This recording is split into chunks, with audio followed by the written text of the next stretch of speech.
The Marine Toys for Tots foster care program is bringing hope to children who need it most. Every 2 minutes, a child enters foster care, often with only a small bag of belongings. More than 400,000 children face trauma and uncertainty, many before age 8. This May, during Foster Care Awareness Month, Toys for Tots is creating Room for Joy. In 2025, nearly 375,000 children received comfort through toys, books, and essentials, reminding them they are not alone. Donate now and change a child's life. Katz and Cosby on the Red Apple Podcast Network. Now, I understand Lara Trump is on. You want to bring her in, Rita? And joining us now here on Katz and Cosby is the host of My View with Lara Trump, the great Lara Trump. Lara, boy, first of all, huge win. I'm going to quote John. John said, common sense back in the courts for once with Virginia.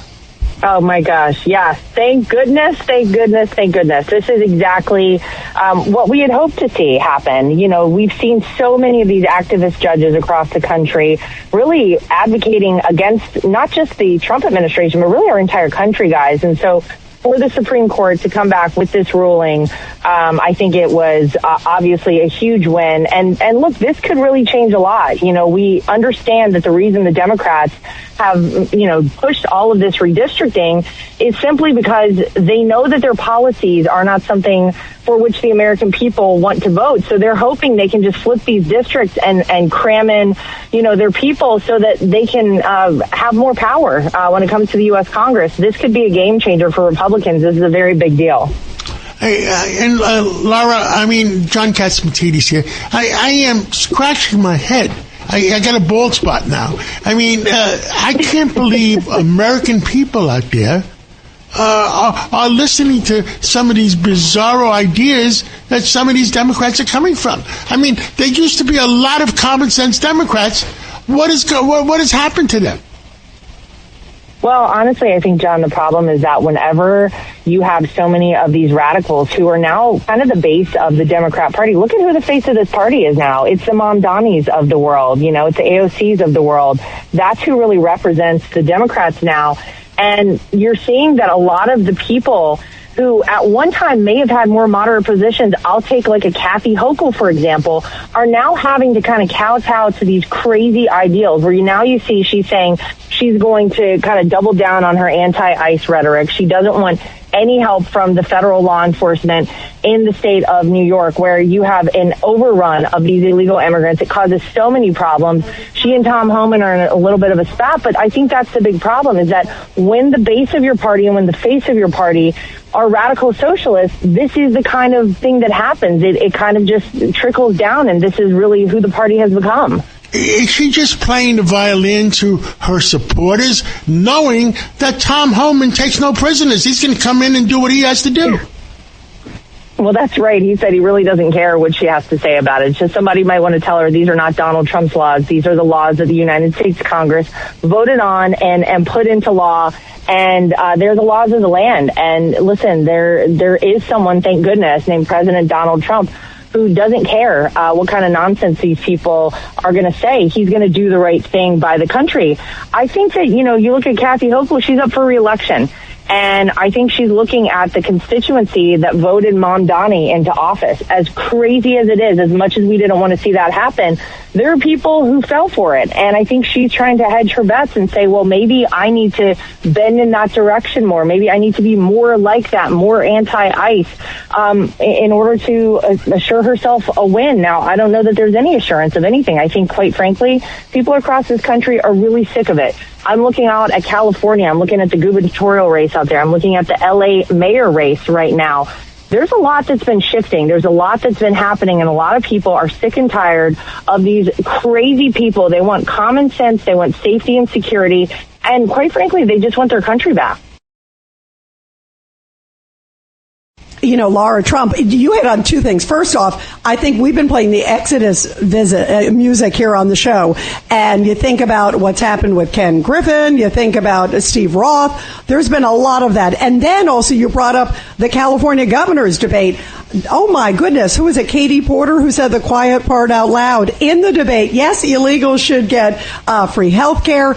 And we need them essentially to beef up our population. There it is.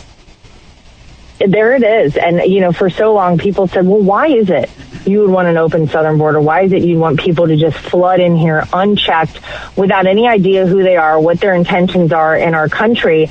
And we all said it's got to be because the Democrats are banking on them to win elections and to ensure the, kind of power that they have wanted to afford themselves remains in perpetuity. And sure enough, there it was, the quiet part out loud. Now, how Katie Porter has a snowball's chance at anything is beyond me. I mean, you saw her character in a lot of those videos that came out a couple of months ago. She seems to be a really disgruntled individual, not a nice person. Yeah, get out of the shot, right? When she was screaming, remember that to her assistant. Yeah, and that's not even the worst part about it. The worst part is that her policies are also terrible. So I don't know who's voting for her, but she said exactly what the Democrats have been doing for a long time. They want these people to be in their communities so that the United States Census counts them as part of their population, and it changes the voting maps, and it changes, their sway of power in Washington, D.C. and the United States Congress. We know exactly that to be the case, and thank you, Katie Porter, for stating it. Hey, tell us also about your show on Saturday, too. What do you? I know you've got some biggies.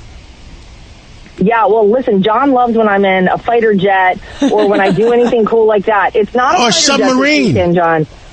But I'm closing in on the submarine sometime soon. I am on the Freedom 250 train with Transportation Secretary Sean Duffy. We rode from D.C. to Philly, and we rode with a group of fourth graders. And, guys, they had the most amazing things to say about America. If you are disheartened about the future of this country, please tune in and hear what these kids have to say, because it will actually really revive your spirit, and it'll make you feel a lot better about the future generations. I also have DHS Secretary Mullen on, talking all things about the Department of Homeland Security. There's so much to discuss there. And then we're all getting ready for the UFC fight on the White House lawn.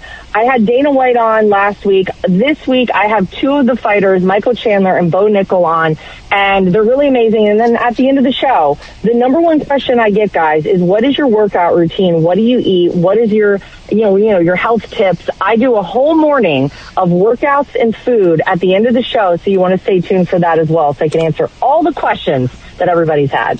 Lara, thank you for coming on this Friday evening, and happy Mother's Day on Mother's Day weekend. And my last thing, I don't want to go on the submarine. I get claustrophobia.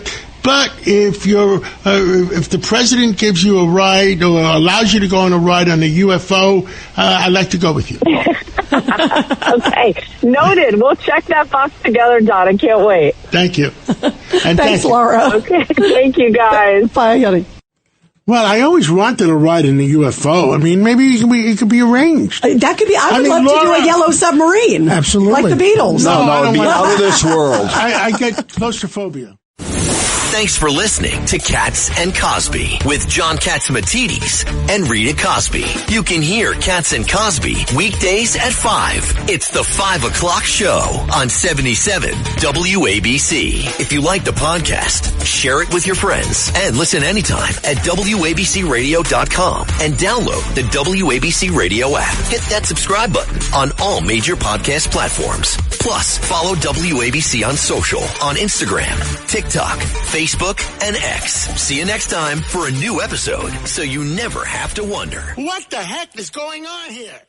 Oh, it's out of here! Home run Ferry Hawks! Get ready, Staten Island. It's time to celebrate 5 years of Ferry Hawks baseball. Come out to the ballpark this week as the Ferry Hawks welcome in the Charleston Dirty Birds May 5th through the 10th. Grab the kids and come on out. We kick it off on Tuesday, May 5th with Cinco de Baseball with $5 tickets and $5 food and beverage specials. And we end the week as we celebrate all moms on Mother's Day. Moms get in free. Visit ferryhawks.com now to lock in your seats.